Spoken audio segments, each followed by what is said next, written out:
pitching your question in a tone that's going to, in a way that's going to elicit an answer, given all the different impact factors in the environment at that particular point. And I learned that from being a police officer for 12, 13 years. I've not really changed, but the situations that I've been involved in have kind of, the impact factors of the careers that I've had, the jobs that I've had, have gently shaped what I do. And I think I've got a reasonable, I'm quite receptive to the way, to NVCs, basically, the way people are, their mood. And that's still something that I find absolutely fascinating. But in the police, interviewing from the most vulnerable people in society to the most evil, and everything in between, gathering important evidence, gaining trust, with high stakes, and going to a bike race or going to do interviews on the cafe ride where there's low stakes, still I can bring that kind of toolbox, for want of a better word, and use it. So I just think, firstly, I think that listening is something that's massively overlooked. Finding and just waiting and pausing, listening, eye contact, all that sort of stuff. So yeah, it's something that I really think about. It's still me, but it's different versions of me dependent on the situation and the mood of the subject. It's massively important. And they're all things that you have to process very, very quickly when you're in a dynamic, dangerous, risky situation in the police, where communication is absolutely crucial. So it's kind of crucial, but the stakes are a lot lower in a bike race. But you might, if you do it wrong, you're not going to get a good interview, or a press officer is going to think, well, do I really want to let Matt have the first interview this time? So, but fundamentally as well, we all like to be listened to as well. So flip it around. If somebody's going to speak to you, the best interviews are when somebody actually listens and kind of cares. And that extends to doing live interviews on stage. I generally won't. I do have a plan, and I do quite a lot of prep. But I don't take it with me. I just turn it into a conversation, which is my kind of style. So be prepared.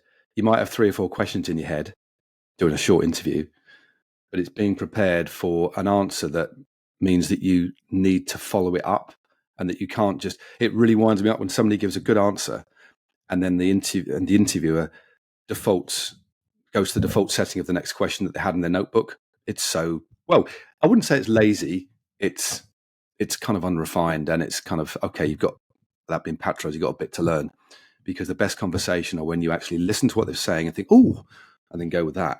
It might be that the next question you have is perfectly fine because they finished it off. So the art of conversation is something that absolutely fascinates me. And some of the conversations I've had in my career have been ones where there's a lot at stake. So I've had to really, really care and understand about it. And that I now bring into what I'm doing now.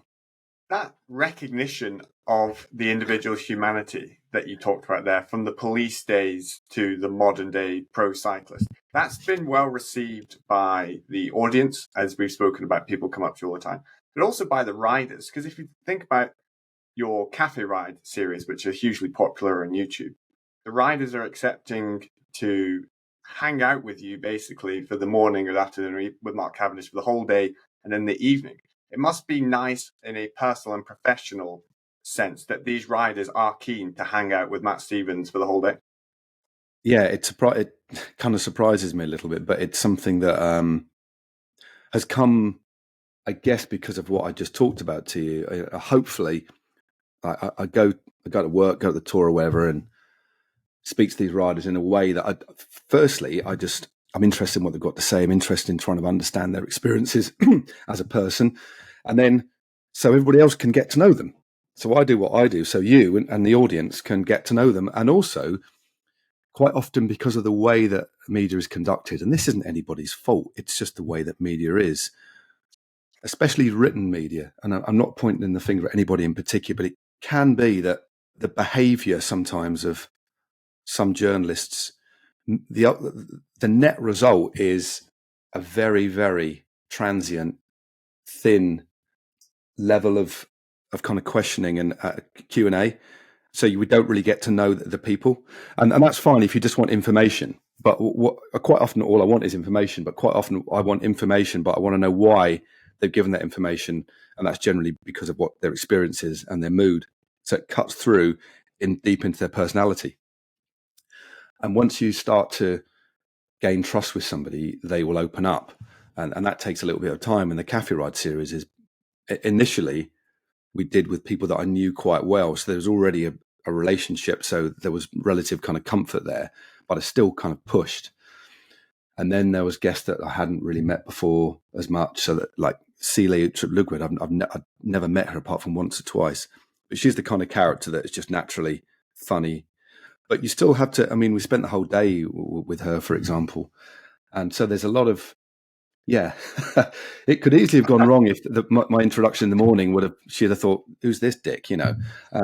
So luckily, well, I don't think, if she did think that, she did a good job of hiding it. But I call it a real privilege, but I do try and give these people, these stars of the sport, an opportunity to show themselves and to kind of just humanize themselves, because quite often all we see is them on a bike, stock interviews. We don't really get to know them, and there are one or two riders that I don't think we'll ever get to know, who, because they are innately private, which is absolutely fine.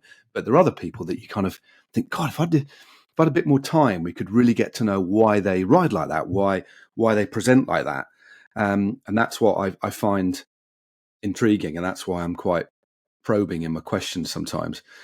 Not to be salacious and to upset and be sensationalist. I'll leave that to other people. It's more to gently get to understand who people are and where they've come from and why they do what they do. And again, that's a real privilege to be able to do that. So the long form Cafe Ride interviews, I mean, most of them we shoot 3 or 4 hours, and obviously we have to cut it down. A great editing team at Sigma to get to the essence, but a lot of them we could do, they'd be like 1.5, 2 hours, but I think you get a bit bored. So we have to, it's like the greatest hits of a day's conversation, But no, it's a real privilege, and it's one of my favorite projects, I think. We've got a few more coming as well, but they are really something that I massively enjoy.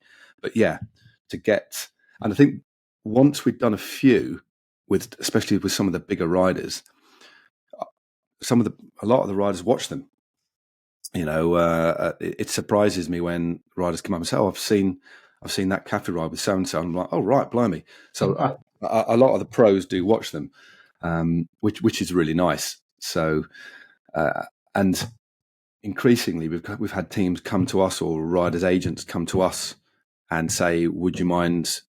They'd be up for a Cafe Ride, which is quite nice. So we still go to guests that we want to speak to.